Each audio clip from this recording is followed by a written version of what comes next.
Welcome back again sa my channel. So ngayon, gagawa tayo ng blue pea juice. Meron po tayong blue pea here, then calamansi, at saka yung honey. Ito ay pure honey. So, ang gagawin natin, ilagay muna natin ang ating blue pea. Yan.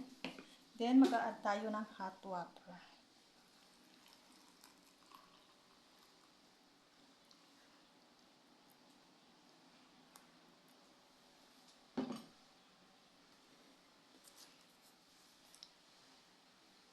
Soak lang natin ito ng 2 minutos.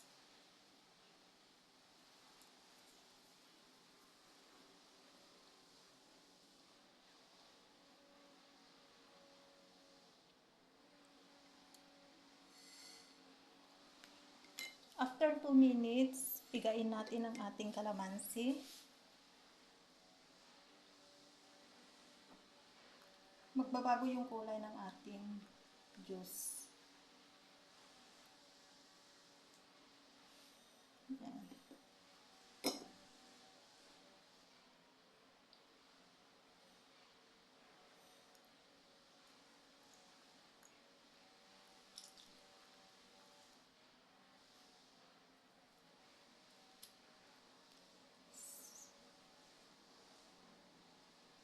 Ayan guys, nagbago na ang kulay ng ating juice. Ayan, nagiging purple na siya.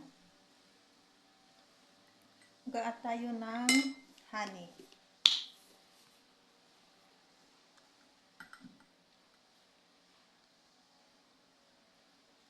Depende guys, kung gusto nyo yung matamis na matamis, pwede kayong maglagay ng mas marami.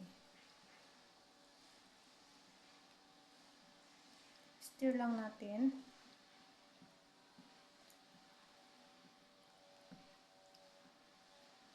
Pwede nyo inumin ito ng hot or kaya maglagay kayo ng ice. So gusto ko yung ice kasi medyo mainit ang panahon ngayon, kaya maglalagay tayo ng ice. So guys, maglalagay ako ng konting ice. Hindi ko na kailangan tanggalin yung dahon.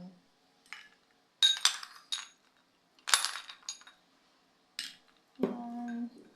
Okay na yung ice natin guys.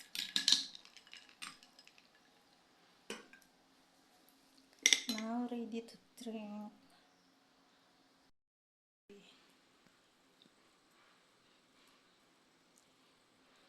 Maraming health benefits ito guys sa ating katawan. Yan.